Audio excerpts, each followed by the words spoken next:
DC ಹಾಗೂ ಪೊಲೀಸರ ಬಗ್ಗೆ ಆಕ್ಷೇಪಾರ್ಹ ಹೇಳಿಕೆ ಕೊಟ್ಟಂತಹ ರವಿಕುಮಾರ್ ಅವರಿಗೆ ಬಂಧನದ ಭೀತಿ ಶುರುವಾಗಿದೆ. ಡಿಸಿ ಮತ್ತು ಪೊಲೀಸರ ವಿರುದ್ಧ ಆಕ್ಷೇಪಾರ್ಹ ಸ್ಟೇಟ್ಮೆಂಟ್ ವಿಚಾರಕ್ಕೆ ಸಂಬಂಧಪಟ್ಟಂತೆ ಪರಿಷತ್ ಸದಸ್ಯ ಎನ್ ರವಿಕುಮಾರ್ ಅವರಿಗೆ ಬಂಧನದ ಭೀತಿ ಎದುರಾಗಿದೆ. ಕಲಬುರಗಿಯಲ್ಲಿ ಮೇ 24ನೇ ತಾರೀಕು ವಿವಾದಿತ ಹೇಳಿಕೆ ಅಂತ ಕೊಟ್ಬಿಡ್ತಾರೆ. ಘಟನೆಯನ್ನ ಖಂಡಿಸೋ ವಿಚಾರವಾಗಿ ಹೋಗಿ ಆಮೇಲೆ ಇನ್ನೊಂದು ಕಡೆಗೆ ಕೋರ್ಟ್ಗೂ ಕೂಡ ಹೋಗ್ತಾರೆ. ಹೈಕೋರ್ಟ್ನಲ್ಲಿ ಜಾಮೀನು ಕೋರಿ ಅರ್ಜಿಯನ್ನ ರವಿಕುಮಾರ್ ಅವರು ಸಲ್ಲಿಸಿದ್ದಾರೆ. ಸ್ಟೇ ಅನ್ನು ಕೊಡಿ FIRಗೆ ಅಂತ ಹೇಳಿ.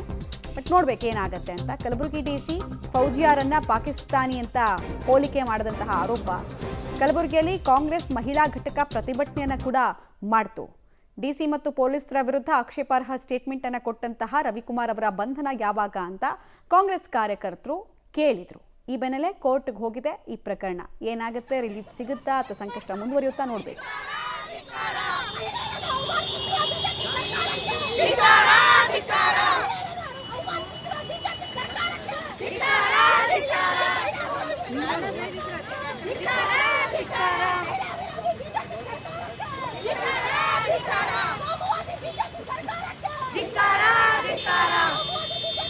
ಕೊಡ್ತಾರೆ ಮುರಳಿ ಈಗ ಬಂಧನದ ಭೀತಿ ಎದುರಿಸ್ತಾ ಇರುವಂತಹ ಎನ್ ರವಿಕುಮಾರ್ ಅವ್ರಿಗೆ ರಿಲ್ಯಾಕ್ಸೇಷನ್ ಸಿಗೋ ಸಾಧ್ಯತೆ ಎಷ್ಟು, ಏನೇನ್ ಮಾಹಿತಿ ಸಿಗ್ತಾ ಇದೆ? ನಮ್ದು ಪ್ರಮುಖವಾಗಿ ವಿವಾದಾತ್ಮಕ ಅಂತ ಹೇಳಿಕೆಯನ್ನ ಕೊಟ್ಟಂತ MLC ರವಿ ಅವರು ವಿರುದ್ಧ ಈಗಾಗಲೇ ಪ್ರಕರಣ ದಾಖಲಾಗಿರುವಂತದ್ದು. ಪ್ರಕರಣ ದಾಖಲಾಗಿ ಅವರನ್ನ ಬಂಧನಕ್ಕೊಳಪಡಿಸಬೇಕು ಅಥವಾ ವಿಚಾರಣೆಗೊಳಪಡಿಸಬೇಕು ಅಂತ ಹೇಳಿ ಈಗಾಗಲೇ ಸಾಕಷ್ಟು ಪ್ರಯತ್ನಗಳು ನಡೀತಾ ಇದೆ. ಜೊತೆಗೆ ಅದರ ವಿರುದ್ಧ ಕೂಡ ಅವರ ಹೇಳಿಕೆಯ ವಿರುದ್ಧ ಕೂಡ ಸಾಕಷ್ಟು ನಡೀತಾ ಇರುವಂತದ್ದು.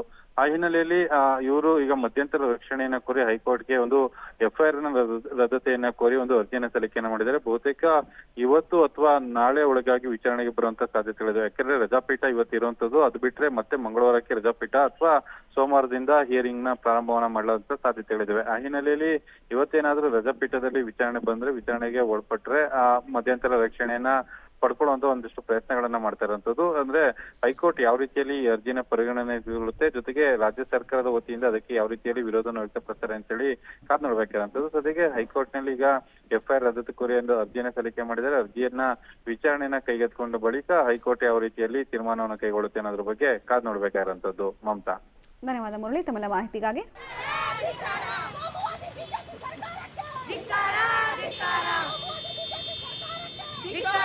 ಧಿಕ್ಕಾರ